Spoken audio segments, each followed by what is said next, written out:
Please join us in the forum for the next panel, What I Wish I Knew as a Debut, a live podcast recording of Minorities in Publishing with host Jennifer Baker.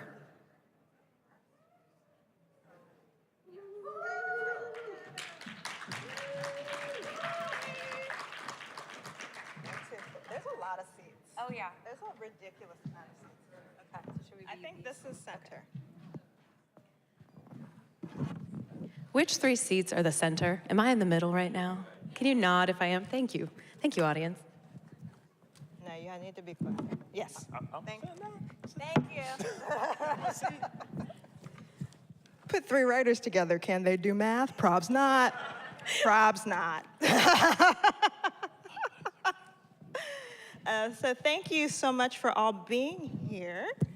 And I'm going to do a little bit of an intro, and then we're going to get into the conversation. And the conversation is going to be around our debut years. We've been hanging out a lot this year. So I feel like this is a really cool group to have a conversation about our debut year. It's not necessarily, I'm not going to frame it as the highs and lows, but necessarily what we learned, what we expected, and how we continue to build community through that. So I'm Jennifer Baker. I am the host and creator of the Minorities in Publishing podcast that is now 10 years old. Woo! Woo woo! Yes, I didn't have children, I made a podcast. Choices. So. And your podcast is entering, would it be like 5th grade at this point? Mayhaps, yeah. 135 episodes, 150 plus people. Woo! Wow. And the aim, thank you.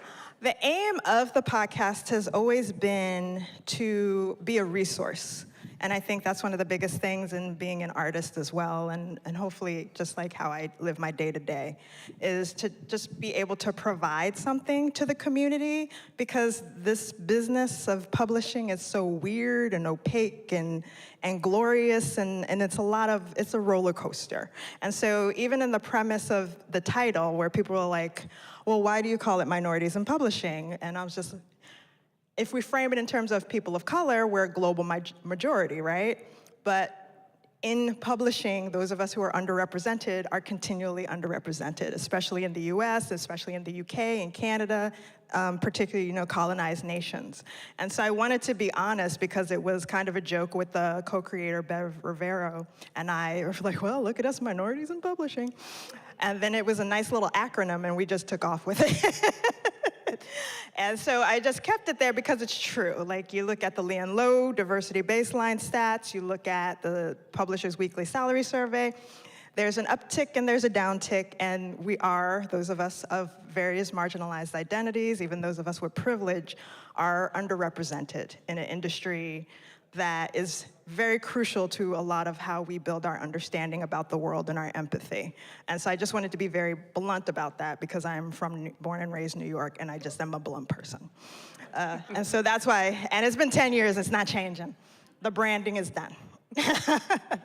So I really want to thank all of you for being here. I have the most tremendous gratitude for everybody who is producing StoryFest this year at the Westport Library in Westport, Connecticut, for having us here, for establishing this space for us to bond as people and literary citizens, and for producing this so that I can also share it with those who aren't able to be here today. And that leads me to this wonderful conversation with my travel buddies, Shannon C.F. Rogers, who is the author of I'd Rather Burn Than Bloom and 18 Roses, and I'd Rather Burn Than Bloom won the Apollo for teen fiction this year. Yay! Thank you. Thanks so much. And Don P. Hooper, my imprint brother, the author of True True and contributor to Black Boy Joy, a New York Times bestseller. And we have been on the road. I'm not joking when I say we're travel buddies. This is our 3rd or 4th festival together. I think it's our 3rd this year. It's a blur. 3rd out of town festival. 3rd out of town festival this year. We did Brooklyn Book Festival together too, technically, right? I mean, Shannon, yeah, we were there together, yeah last year, yeah. And so we all debuted our young adult novels in 2023. So we've had a full year to experience that. And I don't know where y'all's are at mentally or emotionally. I talked with my therapist about this last week, so over the place. But I want to talk about our books. Mainly, I want to hear about your book. I know what I did, but I want to talk to you about your books, about how you approach the writing process, what you wanted to do with your book. And I'll start there because I front load. For those who listen, they know I ask like 5 questions up front, so I'm going to pull back a little bit. So Shannon, do you want to talk about I'd Rather Burn Than Bloom and like how that process was for you, especially getting to an acquired book? Yeah, sure. Thank you.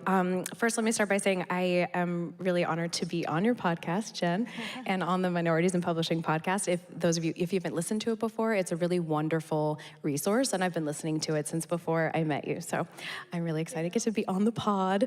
So I'd Rather Burn Than Bloom, as Jen said, is my debut novel. It's about a young Filipino-American multiracial teen named Marisol Martin, who's growing up in Albuquerque, New Mexico, which is where I'm from.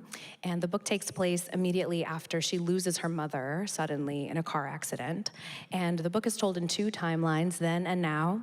And I did that because grief is not linear in my experience.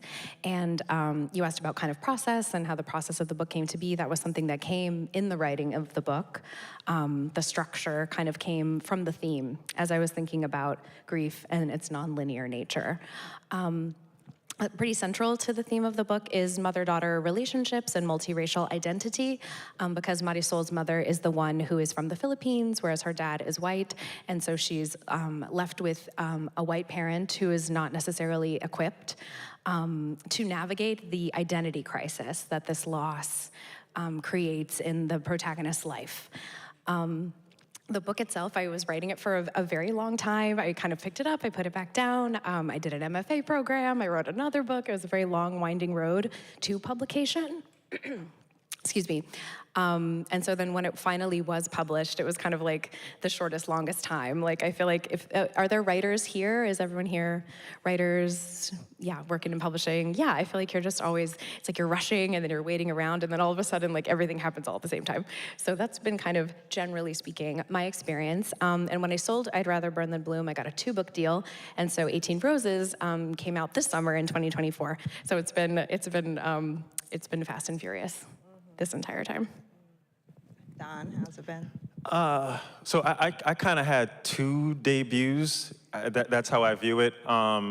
In 2020, it was kind of that we were in the pandemic. We had kind of that global outpouring of resistance in response to the unarmed shooting of Black people. And my friend Danielle Page put out a tweet, and she said, "Don, submit to this." And Kwame Mbalia had put a post out looking for 2 Black male or non-binary authors who are traditionally unpublished to submit to this anthology. And the cool part about it was that he said that he wanted the story centered on joy, but it didn't mean that it had to exclude any other emotion, that other people could be in it, all of that, but it just wanted to center on Black boyhood and joy. And for me, because of in 2020 was such a painful and stressful time for me, being isolated and, being attacked by the police in that June, I couldn't find joy. And so it was hard for me to think about what I was gonna write. So she sent me that tweet in August, and it was like October, and there was this moment where I was just like, what do I wish I had when I was a kid? And the thing was like, if I'm gonna write a short story, because I'd gotten so many rejection letters over the years, whether it be in pitch meetings for TV, for kids TV, or with my first manuscript, I was like, you know what, chances are I'm gonna lose. So I'm just gonna write what I wanna write. And that was like, I want a 2nd generation Caribbean child, Black, who is gonna do something that would get him in trouble, but instead just goes on a a space adventure. I'm sorry, I had to censor myself. So that's what you heard. Technically, you can curse on the MIP podcast. Yeah, but I don't know. I get censored, you know. Cut his mic. I don't want. So that's what I did. Like on October 30th, I like just put pen to paper, and I realized that this story was writing itself in my head throughout my life. You know, you always get that story of like. Predominantly like Caucasian kids who are like by the train tracks, do like the Sandlot stories, all those kind of things, which I love, those Goonies stories. But I was like, where was the black kid? Where was the kid who was from like kind of a city environment? Where was the kid who had, you know, Caribbean parents? Because so many times like stories are centered on like the black diaspora, and it's like this one monolith, and it's just like there's variations to all of that. So I wanted to capture that pocket, you know, like, so that happened. So, and then when it released, it was amazing. Like there was amazing authors who were in that anthology, and you know, it was like there was news on CBS in the morning and all this other stuff, and I was like, oh, that's what publishing is like. This is so great. And then when True, you know, it was a different type of story because there's trauma inside of it. At the same time, I didn't want to write a trauma story. So in True, it's about a black teen from Brooklyn who transfers to a Manhattan prep school. And even though it's in the same state, the same city, there are two boroughs, and it's still a world of difference between the two schools and the experiences. So he's going to pursue robotics because that was always a big thing for me. It's like I wanted black children to see science because science was so important to me. And like, my grandma, my aunts always pushed science and whatnot and pushed reading. So I wanted to have that kind of character reflected on the page. And I love black martial artists. So I was like, this kid is gonna be, if this is one novel I'm gonna write and it's gonna get rejected. So that's how I kind of started writing, because after all the rejections, I'm just gonna write what I wanted to write. And it's just like, I wanted a black teen martial artist who's really into robotics, and his friends fully support him, even though they have different ideas and theories. So even though they're like, yo, I don't want to mess with that prep school, and you want to do that, that's cool, but we still have your back, and we're still there for you. And I wanted that kind of experience inside this book. So True is very much about community and building community, and knowing that these friends are also family to him, the love he has for his grandma who's experiencing dementia, and his drive, because he wants to go to like become adept at science, because he's like, how can I solve, I may not be able to save my grandma, but maybe I could save somebody else. That's his kind of belief. And through it, he starts learning about what conversations mean, and that he doesn't have ownership over other people's conversation. Thank you. And I had. No, that was it. Oh yeah, and then when it was published, I just realized that it was going to be totally different from Black Boy Joy, because if you're not like a celebrity or not known or whatnot, you have to do so much of the work on your own. And that's what I learned from Jen and Shannon a lot along the way. It's just like, oh, we just gonna schlep to all these festivals and try and get the word out, you know, and it's a different experience. It is a really, really different experience, and I worked in publishing proper full-time for 20 years, and even coming into it from someone who had acquisitions and production experience, you know, when you work on the inside, I tend to be very communicative. I always say I'm an over-communicator, and one of my colleagues recently said, no, Jen, I think you're just a thorough communicator. And I said, I like that better, so I'm gonna use it, thank you.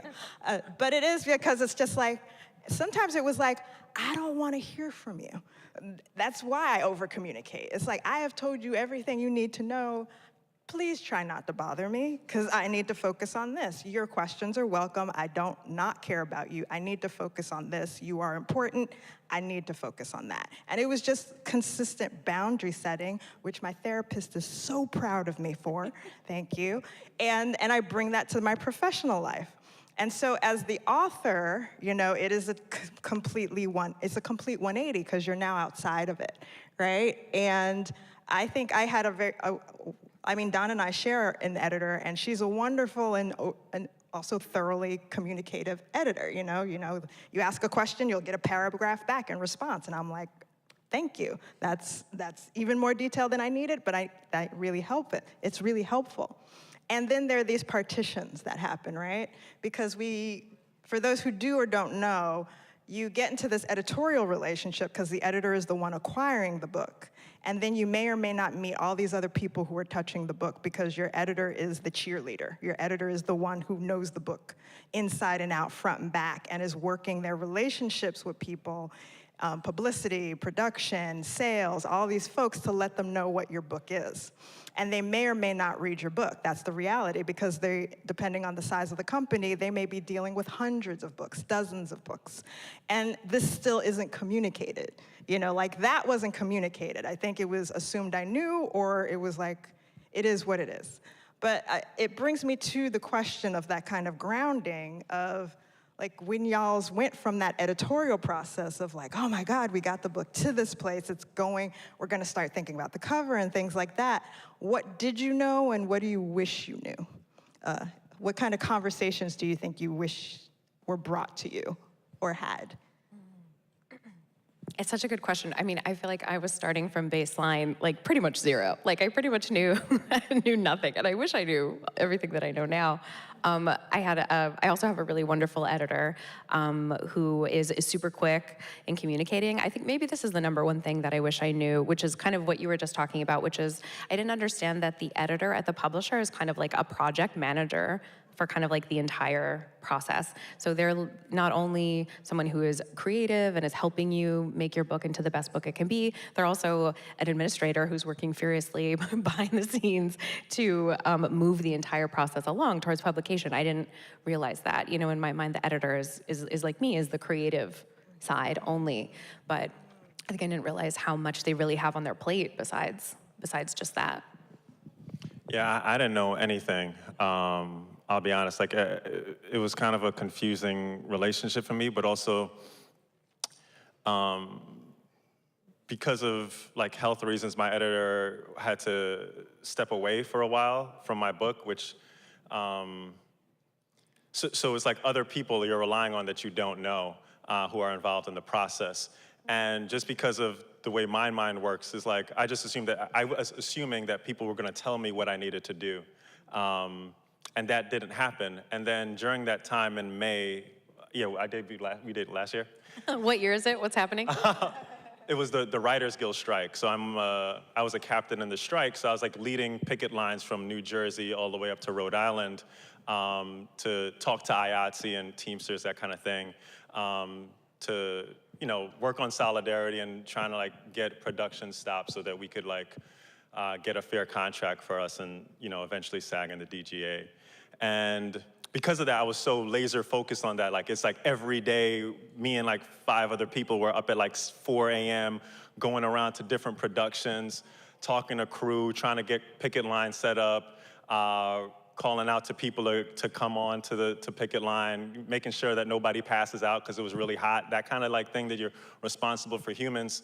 And I think, because I debuted August 1st, end of July, Daniel Page, the one who tweeted to me about Black Boy Joy, again, like, if I had a fairy godmother, Daniel Page is it. I always shout her out. She's a lovely human. Get her books, Dorothy Must Die series, The Ravens. And she said, Don, what have you done for your book, for launch? I was like, what do you mean, what have I done? And she was like, all right, we need to hop on the phone. But then because of our schedules conflicting, and then she said, Don, the movement will always be there. You only launch once. I need you to do this. And then she sent me a page, and I was like, oh, I'm like censoring myself. I'm like, oh, I'm in a library, I know, right? It feels like libraries are sacred. there's children's books looking at me over there. I'm gonna tell you one of the cursing in the library. I don't need that. Not Eric Carl, no. sorry, Caterpillar. But she gave me like this long list, and I realized that I should have been preparing for my launch 6 months in advance and doing so many different things.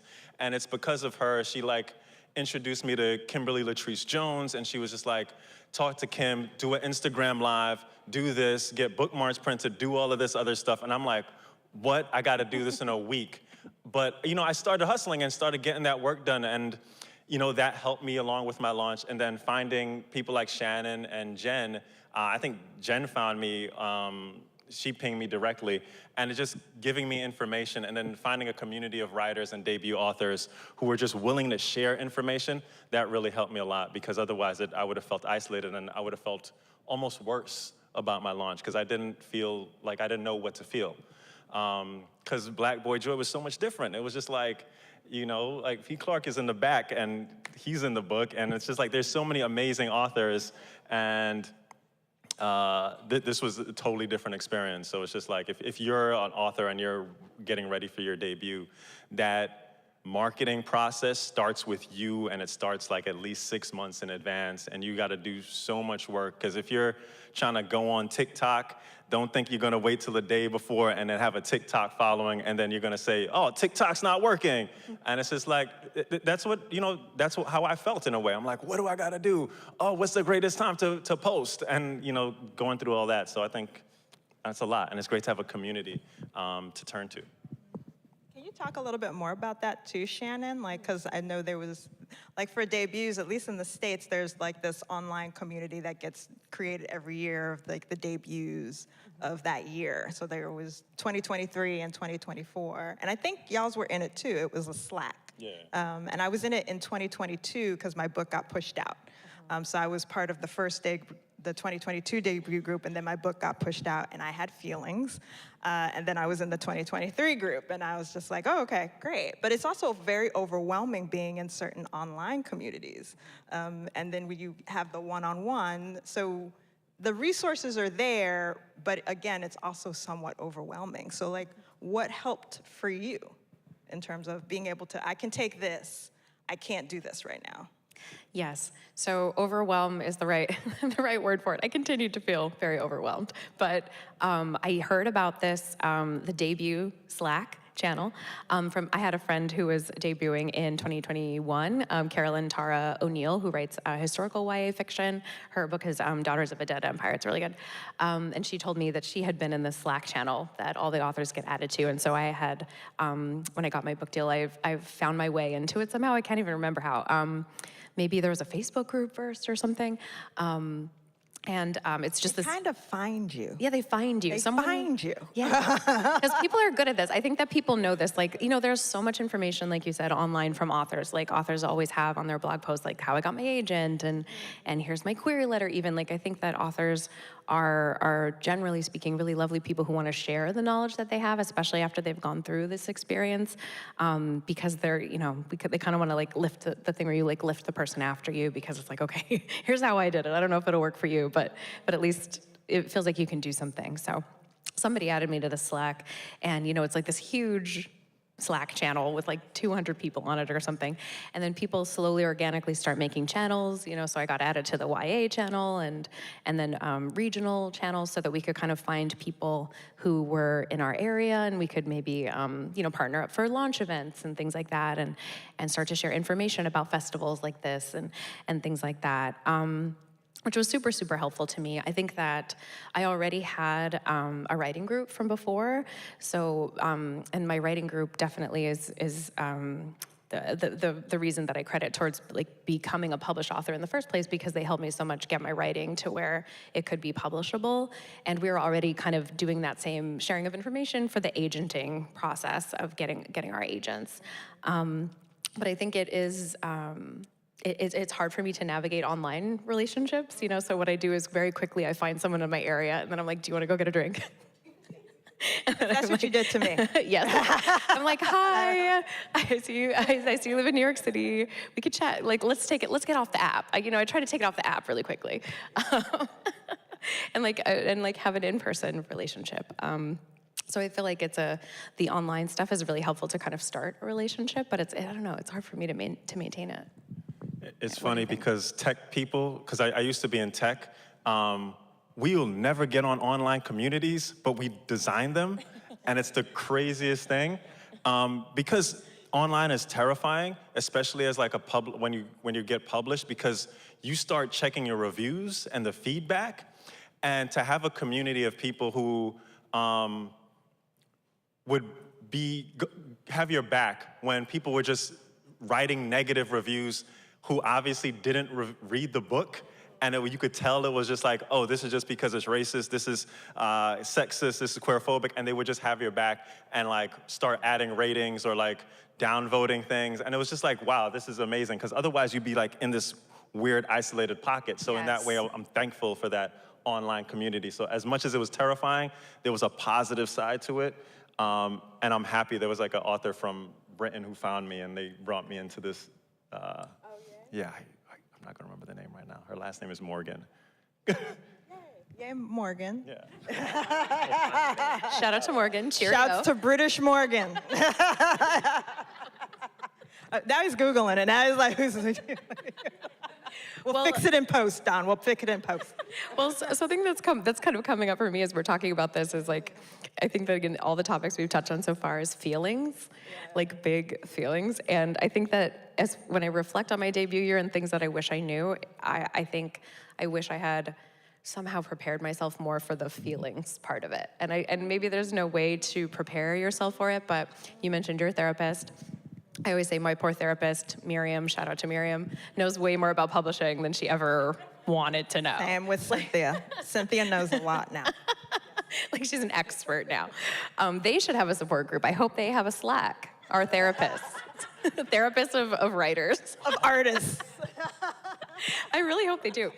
But yeah, just like the stuff that like little things come up for you and it's like not about, it's like obviously it's my stuff from other things, but like what experience could I have had before that would prepare me for like sharing my most vulnerable, tender, important project with the world and having it just like out there, like, and then having this experience of being a debut author with a big traditional publishing house that's been wonderful, but as you said, my publicist probably has like 500 other authors she's supporting or something.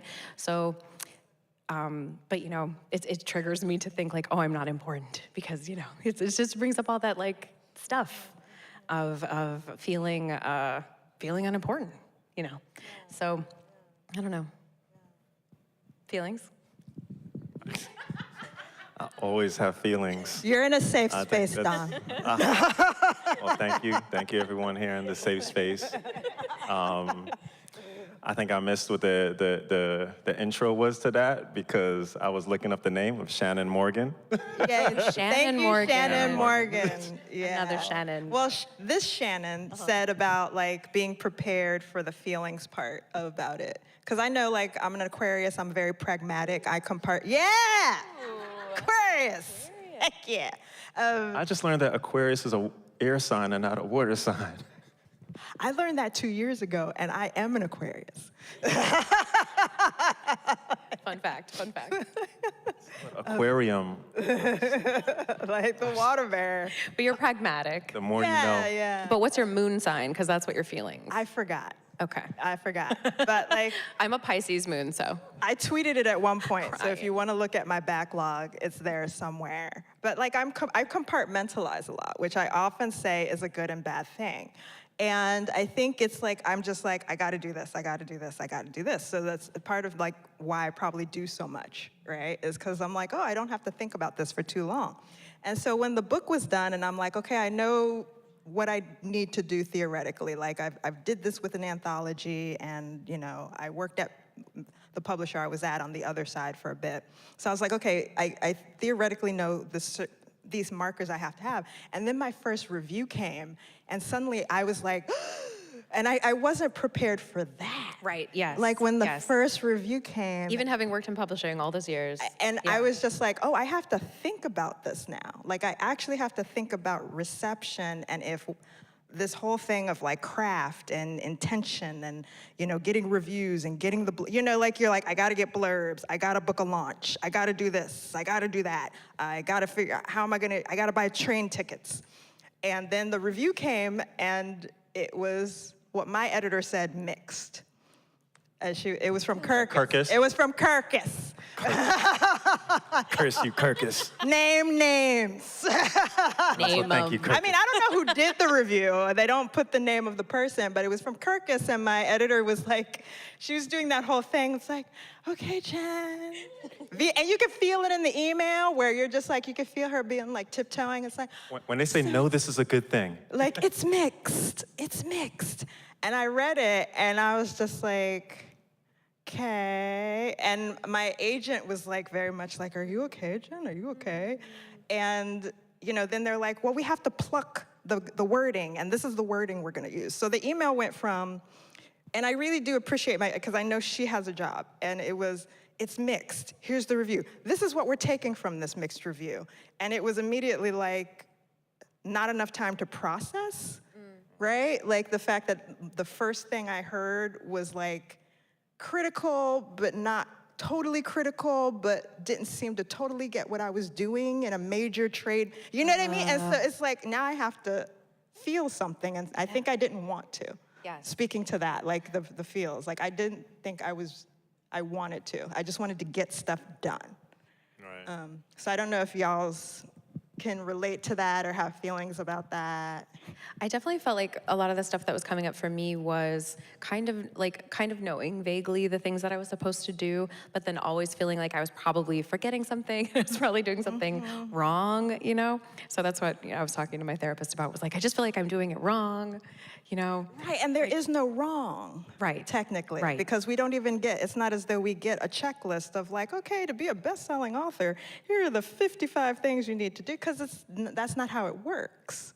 And I wonder if that's also part of why these conversations don't happen, because there's no promises, right? And I remember someone, I forget if it was my editor or somebody was saying this. They're like, we don't want to tell you bad news.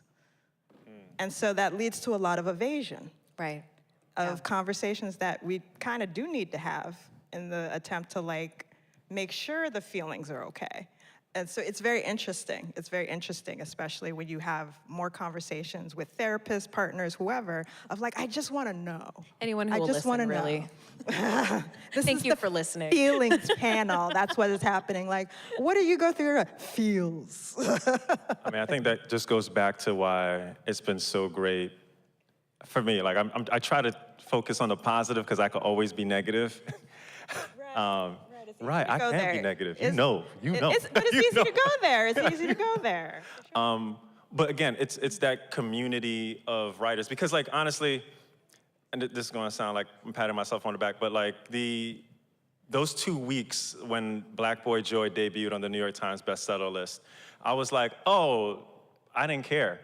And people were texting me, they were like, oh, this is so exciting for you. I was like, I'm sitting at home, there is no change happening. Like, what does that mean? Like, they're giving accolades, but I don't really care about people patting me on the back. The only thing that was actually cool at one point is that I saw parents started posting on the internet pictures of their kid holding the book going to sleep.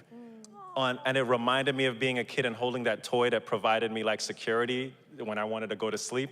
And to have them like, oh, they're holding this picture of a Black child and the sun like shining over him, and they're just like feel safe, and they feel like this is what I want to take to sleep. And that was like, oh, this is the moment I'm having feelings, because this is like something that I didn't have, and this is something that I wanted. And it's like, oh, this is why I got into writing. It's just because I wanted that childhood version of me to have that. And thanks to Kwame and Bali, and thanks to all the readers who were like, hey, we want this, and teachers and librarians, like all of a sudden children had it, and that was like really exciting for me. That's so beautiful. And so you could let that in. Yeah. That's what you could let in. Yeah, I mean, yeah. What that, it reminds me of, so I did, something that did help prepare me a little bit for the debut experience was my MFA program. I did a low residency MFA program at Antioch University, Los Angeles. I have a friend out here from my MFA program, Lumadi, hi, thanks for coming. And it was a really practical MFA program. They brought in agents and editors to talk to us, and I had one mentor who had me at the end of the program, Amina May Safi, who's also a YA writer, who's amazing, had me actually write down what does success look like for you? Like, what will you, what are the things that when they happen, then you'll know that you're reaching your goals? Because when things start to happen, if you don't have that in your mind, you might just start to move the goalpost for yourself. You know, and I was noticing that in myself already. Like, as soon as I got an agent, I was like, okay, well, I have an agent, but I don't have an editor yet, you know? And then it's like, okay, well, now I have an editor, but my book's not out yet. Or so now my book's out, but it's not a bestseller. My book's out, but it's not on a list, you know? So it's like you just like always moving the goalpost for yourself. And like you were saying, like nothing, the book comes out and nothing changes. Like, unfortunately, that little hole inside is not filled. So like if you're getting published because, like me, maybe you thought like, when I'm an author, then I'll be, you know, then I'll be happy. Like, then I'll be the fulfilled person that like I am dreaming of on the horizon. Like, that didn't happen. Like, I'm still me. It's a thing I wanted to do.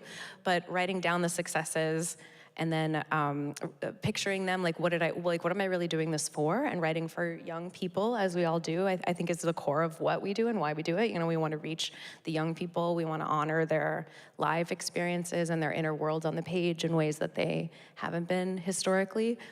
And so then, like, being able to picture something maybe like seeing a young reader with your book, like that is something that Yeah, because for me, there was never, I'm sorry. No, that was it, yeah.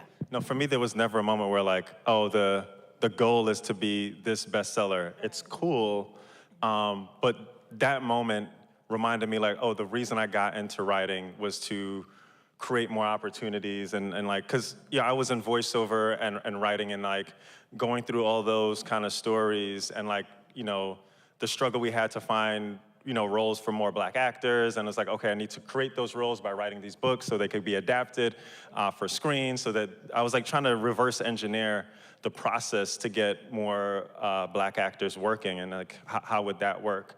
But I remembering that goal of like, to me, it's like I never want to think about the goal in the publishing industry and editors and social media makes me think, or somehow like slowly changes a button in my head. And I start to think like, no, the greatest thing is like, if you get on a bestseller list, then you're good. If you're doing this and you start looking for this external validation, and that was hard for me. Because even though in my mind I don't think that I want that, there must be a part of me that does want it. I want people to read my stories. And for them to read my stories, you need to be on the bestseller list. If you don't be on the bestseller list, then people don't know about your stories, and you don't get invited to events. And so you start, I think about the finances of it, the math of it, and like, again, that's why it's great for the author community, because like, they'll just talk numbers with you, and we just like sit down and be like, this is the brass tacks, or whatever the phrase is, this is what it comes down to. And last night here at dinner, we were talking about how much we were getting paid for different events. Like, oh, they paid you that? Oh, they paid me this. No, I mean, that was a great thing. Like, Yeah. This other author, Rashid Newson, he wrote My Government Means to Kill Me, or I think My Government Means to Kill Me. Oh, yeah. He broke down all the finances that he had. Like, it was like me, him, and Leah Johnson, and we were just sitting down at an event, and he just broke down all the numbers. And then Leah broke down all her numbers. And I was like, wow, this doesn't happen in acting and screenwriting. They don't talk about this until the strike. That's the first time it was like, yo, we gotta expose all this. Because everyone is like on the fake it till you make it type feel. And it was like, that was great. To just know that this is possibility, this is what is expectations, and that even these bestsellers are getting, shat on by a certain level. See, I cursed, look at that. Proud of you, proud of you. There you go. Look at that growth. It's growth. And I think that's also what has been so helpful about the podcast is after having hundreds of conversations with people, is that you can find out someone who has won one of the most prestigious awards in the US is, still struggling with promotions at their publisher. You can find out that a New York Times bestseller is still figuring out how to pay their rent. And I think that those realities, like you say, what is your success, is a conversation I wonder if authors, period, but also debut authors have.